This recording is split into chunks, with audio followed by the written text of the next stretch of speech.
Hello everyone, and welcome back to the Fluctus channel. On today's feature, we will explore the award-winning unmanned combat aerial vehicle that was designed specifically for aircraft carrier-based operations.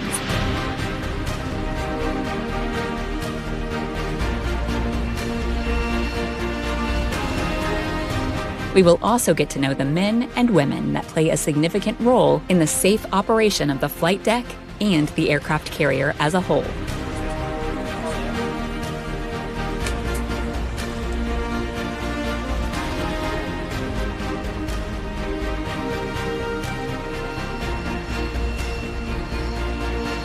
The Navy made Pax River history July 29th after it conducted the Naval Air Station's historic first flight of the X-47 Bravo Unmanned Combat Air System demonstrator. The X-47B, a tailless unmanned aerial vehicle developed by Northrop Grumman, is part of the U.S. Navy's Unmanned Combat Air System.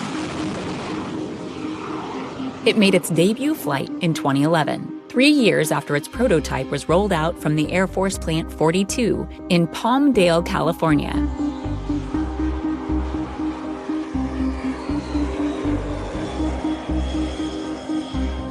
It was designed with consideration of several prerequisites from the U.S. Navy, including robustness to withstand the corrosive elements of the saltwater environment and operable from an aircraft carrier. The Navy intended for the UAV to conduct reconnaissance missions and identify targets in the enemy's airspace. Top Navy officials are calling this week's launch of the unmanned X-47B from an aircraft carrier in the Atlantic Ocean a pivotal moment in naval aviation. They're designed for stealth and low observability by the same developer of the B-2 Spirit bomber. The jet-powered unmanned aircraft measures 38 feet long and a wingspan of 62 feet wide that can be folded for operation on the limited space of the flight deck.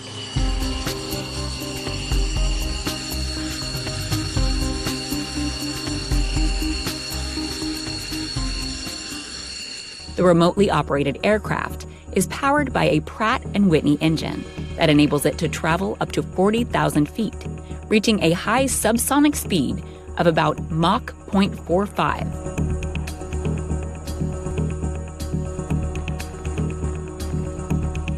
It is also capable of carrying 4,500 pounds of munitions in its enclosed, full-sized weapon bay.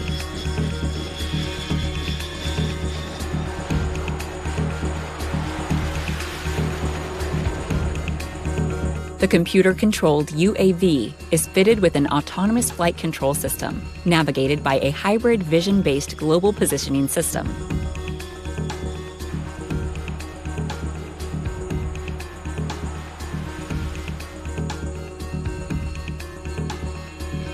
With the flight path pre-programmed prior to its launch, the mission operator monitors the flight operation from the safety of the aircraft carrier base. By 2013, the capabilities of the X-47B were acknowledged when it won the 2013 Collier Trophy for Excellence in Aeronautic Technology and the 57th Annual Laureate Award in 2014 for the extraordinary achievements in aeronautics and propulsion.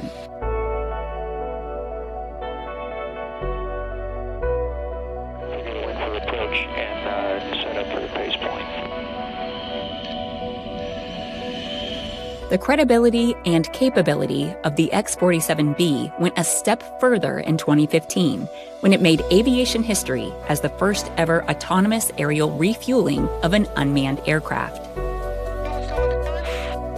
Just like the conventional probe and drogue aerial refueling method, the receiving X-47B has to maneuver itself so that its refueling probe meets the drogue ahead.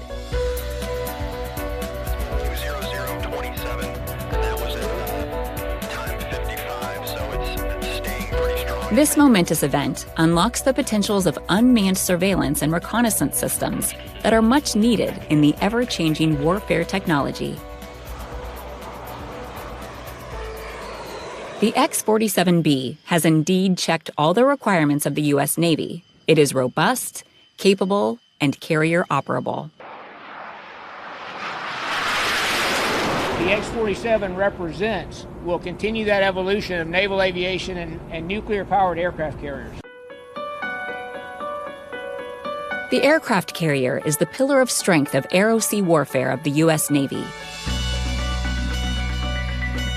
As the air power base against the enemies, the aircraft carrier's seamless operation and the air wing it carries are meticulously coordinated from its nerve center.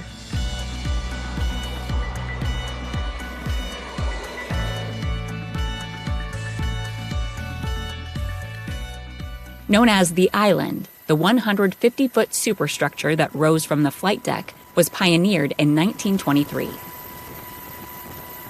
Just below the island's top level is where the commanding officer of the aircraft carrier operates from.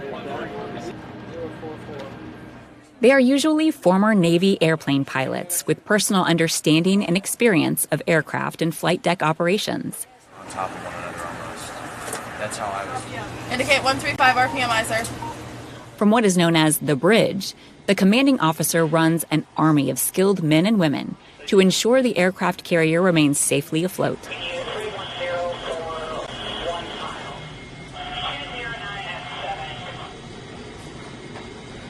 This includes a helmsman that steers the vessel, a lee helmsman that controls the carrier's speed, support personnel, and the quartermaster of the watch that maintains, corrects, and prepares nautical charts and other publications.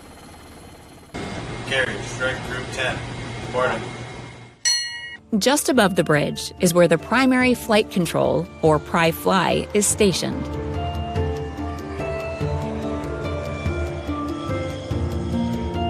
The air officer, also known as the air boss, together with their assistants, is responsible for all aircraft activity on the flight deck and aircraft within the 5 nautical mile radius from the carrier.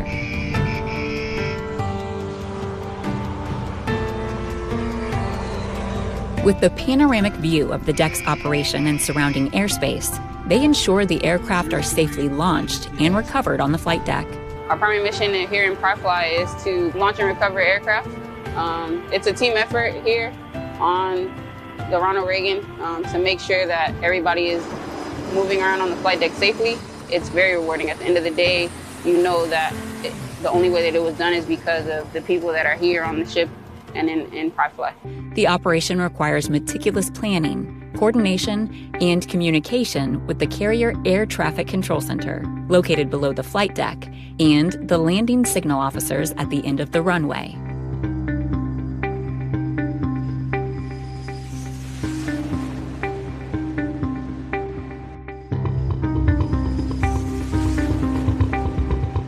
The flight deck is the busiest and most dangerous during launch and recovery operations. Between flight taking off and landing are the functions that involve tight space, explosive materials, and time constraints. This is where the crew in the flight deck control and launch operations room synchronize the movements of not only the aircraft, but also the people operating on the flight deck.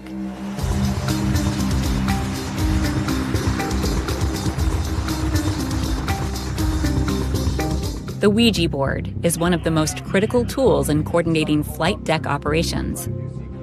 About 6 feet long and 2.5 feet wide, the Ouija board shows how and where the aircraft is parked on the flight deck to ensure any maintenance, refueling, or rearming of the aircraft can be performed. The system that has been used since World War II remains low-tech for a reason, to ensure the operation still can be carried out even when power is out during battle.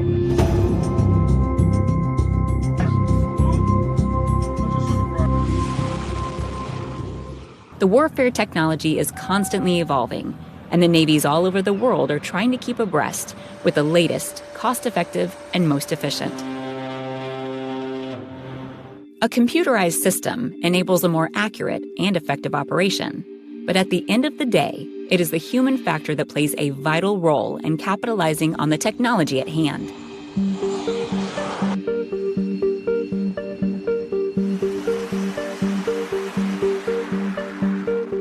As Chinese military general Sun Tzu once said, "Tactics without strategy are the noise before defeat."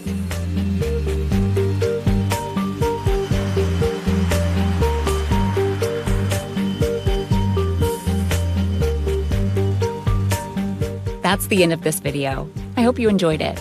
Make sure to subscribe to this channel so you don't miss any of our new content. See you next time.